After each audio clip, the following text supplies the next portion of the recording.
사사기 3장에서 4장입니다. 가나안 전쟁을 전혀 겪어본 일이 없는 모든 이스라엘 백성을 시험하시려고 주님께서 그 땅에 남겨두신 민족들이 있다. 전에 전쟁을 겪어본 일이 없는 이스라엘 자손의 세대들에게 전쟁이 무엇인지 가르쳐 알게 하여 주려고 그들을 남겨두신 것이다. 그들은 바로 블레셋의 5 통치자와 가나안 사람 모두와 시돈 사람과 히위 사람이다. 히위 사람은 바알 헤르몬 산으로부터 저 멀리 하맛 어귀에까지 이르는 레바논 산에 사는 사람들이다. 주님께서 이스라엘 자손을 시험하셔서 그들이 과연 주님께서 모세를 시켜 조상들에게 내리신 명령에 순종하는지 순종하지 않는지를 알아보시려고 이런 민족들을 남겨놓으신 것이다. 그래서 이스라엘 자손은 가나안 사람과 헷 사람과 아모리 사람과 브리스 사람과 히위 사람과 여부스 사람과 함께 섞여 살았다.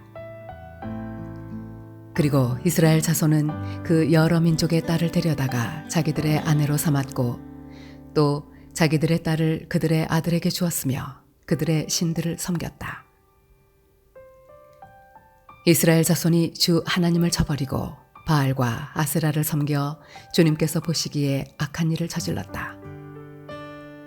주님께서 이스라엘 백성에게 크게 분노하시고 그들을 메소포타미아 왕 구산 리사다임의 손에 넘겨주셨다.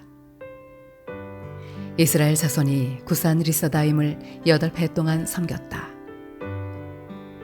이스라엘 자손이 주님께 울부짖으니 주님께서 그들을 구하여 주시려고 이스라엘 자손 가운데서 한 구원자를 세우셨는데 그가 곧 갈렙의 아우 그나스의 아들인 온니엘이다. 주님의 영이 그에게 내리니 온니엘은 이스라엘의 사사가 되어 전쟁터에 싸우러 나갔다. 주님께서 메소포타미아 왕 구산 리사다임을 온니엘의 손에 넘겨주셨으므로 온니엘은 구산 리사다임을 쳐서 이길 수 있었다. 그 땅은 그나스의 아들 온니엘이 죽을 때까지 40년 동안 전쟁이 없이 평온하였다. 이스라엘 자손이 다시 주님께서 보시기에 악한 일을 저질렀다. 그들이 이렇게 주님께서 보시기에 악한 일을 저질렀기 때문에 주님께서는 모압 왕 에글론을 강적이 되게 하여서 이스라엘을 대적하게 하셨다. 에글론은 암몬 자손과 아말렉 자손을 모아 이스라엘을 공격하고 종려나무 성읍인 여리고를 점령하였다. 그래서 이스라엘 자손이 18해 동안이나 모압 왕 에글론을 섬겼다. 이스라엘 자손이 주님께 울부짖으니 주님께서 그들에게 한 구원자를 세우셨는데 그가 곧 베냐민 지파 게라의 아들인 왼손잡이 에웃이다. 이스라엘 자손은 에웃을 시켜 모압 왕 에글론에게 조공을 보냈다. 그러자 에웃은 길이가 한자쯤 되는 양쪽에 날이 선 칼을 만들어서 오른쪽 허벅지 옷 속에 차고 모압 왕 에글론에게 가서 조공을 바쳤다. 에글론은 살이 많이 찐 사람이었다. 에웃은 조공을 바친 뒤에 그 조공을 메고 온 사람들을 돌려보냈다. 그러나 에웃 자신은 길갈 근처 돌 우상들이 있는 곳에서 되돌아와 에글론에게 임금님, 제가 은밀히 드릴 말씀이 있습니다 하고 아뢰었다. 왕이 모시고 섰던 부하들에게 물러가라고 명령하자 그들은 모두 물러갔다. 에웃이 왕에게 다가섰을 때 마침 왕은 시원한 그의 집 다락방에 홀로 앉아 있었다. 에웃이 임금님께 전하여 드릴 하나님의 말씀이 있습니다 하니 왕은 자리에서 일어섰다. 그때 에웃은 왼손으로 오른쪽 허벅지에서 칼을 뽑아 왕의 배를 찔렀다.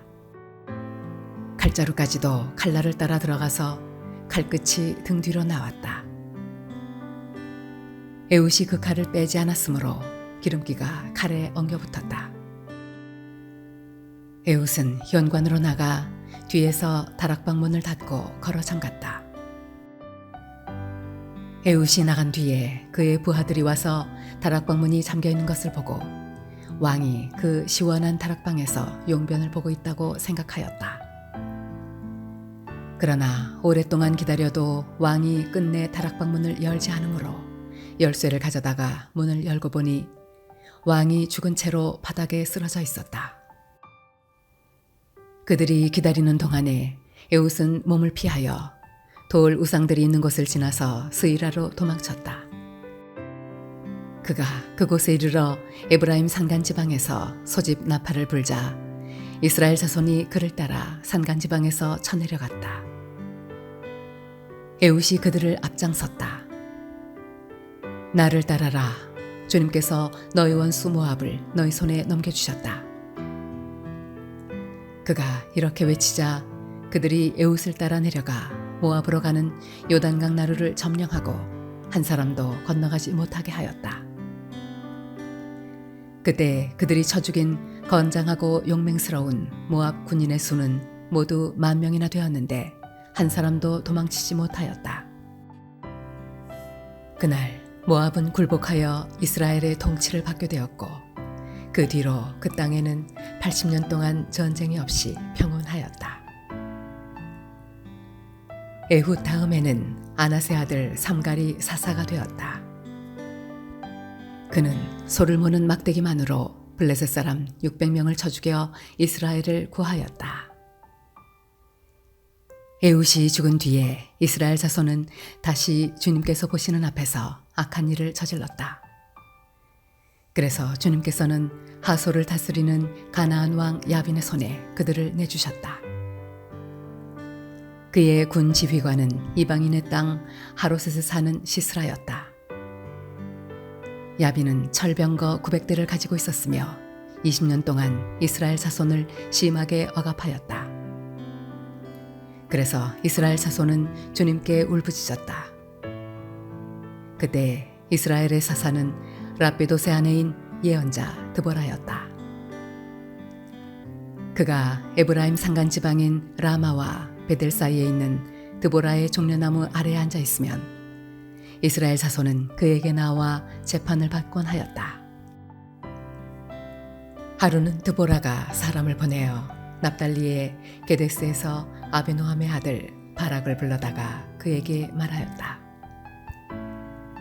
주 이스라엘의 하나님이 분명히 이렇게 명하셨습니다. 너는 납달리 지파와 스불론 지파에서 10,000명을 이끌고 다볼산으로 가거라. 야빈의 군지휘관 시스라와 그의 철병거와 그의 많은 군대를 기손 강가로 끌어들여 너의 손에 넘겨주겠다. 바락이 드보라에게 대답하였다. 그대가 나와 함께 가면 나도 가겠지만 그대가 나와 함께 가지 않으면 나도 가지 않겠소. 그러자 드보라는 내가 반드시 장군님과 함께 가겠습니다.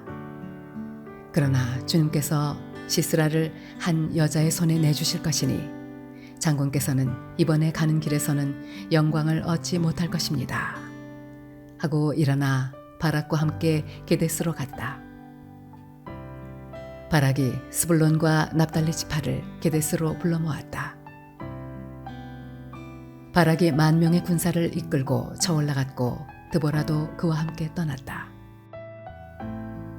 그런데 모세의 장인 호밥의 자손 가운데 헤벨이라고 하는 겐 사람이 동족을 떠나 게데스 부근에 있는 사하나님 상수리 나무 곁에 장막을 치고 살았다.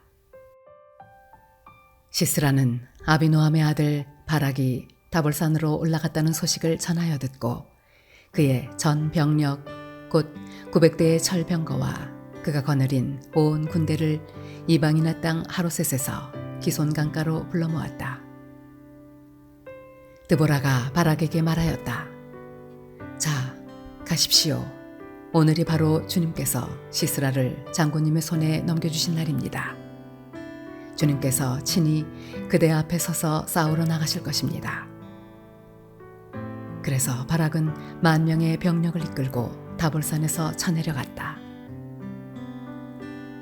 주님께서 시스라와 그가 거느린 모든 철병거와 온 군대를 바락 앞에서 칼날에 패하게 하시니 시스라가 병거에서 내려서 뛰어 도망쳤다. 바락은 그 병거들과 군대를 이방인의 땅 하루세세까지 뒤쫓았다. 시스라의 온 군대는 칼날에 쓰러져 한 사람도 남지 않았다. 그러나 시스라는 뛰어서 겐사람 헤벨의 아내 야엘의 장막으로 도망쳤다. 핫솔 왕 야빈과 겐사람 헤벨의 가문과는 서로 가깝게 지내는 사이였기 때문이다. 야엘이 나아가 시스라를 맞으며 들어오십시오, 높으신 어른. 안으로 들어오십시오. 두려워하실 것 없습니다. 하고 말하였다. 시스라가 그의 장막으로 들어오자 야엘이 그를 이불로 덮어주었다. 내가 목이 마르니 물 좀 마시게 하여 주시오. 하고 시스라가 간절히 청하자 야엘이 우유가 든 가죽 부대를 열어 마시게 하고는 다시 그를 덮어주었다. 시스라가 그에게 장막 어귀에 서 있다가 만약 누가 와서 여기에 낯선 사람이 있느냐고 묻거든 없다고 대답하여 주시오. 하고 부탁하였다. 시스라는 지쳐서 깊이 잠이 들었다. 헤벨의 아내 야엘은 장막 말뚝을 가져와서 망치를 손에 들고 가만히 그에게 다가가서 말뚝을 그의 관자놀이에 박았다. 그 말뚝이 관자놀이를 꿰뚫고 땅에 박히니 그가 죽었다. 바로 그때에 바락이 시스라를 뒤쫓고 있었다. 야엘이 나가서 그를 맞으며 그에게 말하였다. 어서 들어가십시오. 장군께서 찾고 계신 사람을 내가 보여드리겠습니다. 바락이 그의 장막으로 들어가 보니 시스라가 죽어 쓰러져 있고 그의 관자놀이에는 말뚝이 박혀 있었다. 이렇게 하나님이 그날에 이스라엘 자손 앞에서 가나안 왕 야빈을 굴복시키셨다. 이스라엘 자손은 점점 더 강력하게 가나안 왕 야빈을 억압하였고 마침내 가나안 왕 야빈을 멸망시켰다.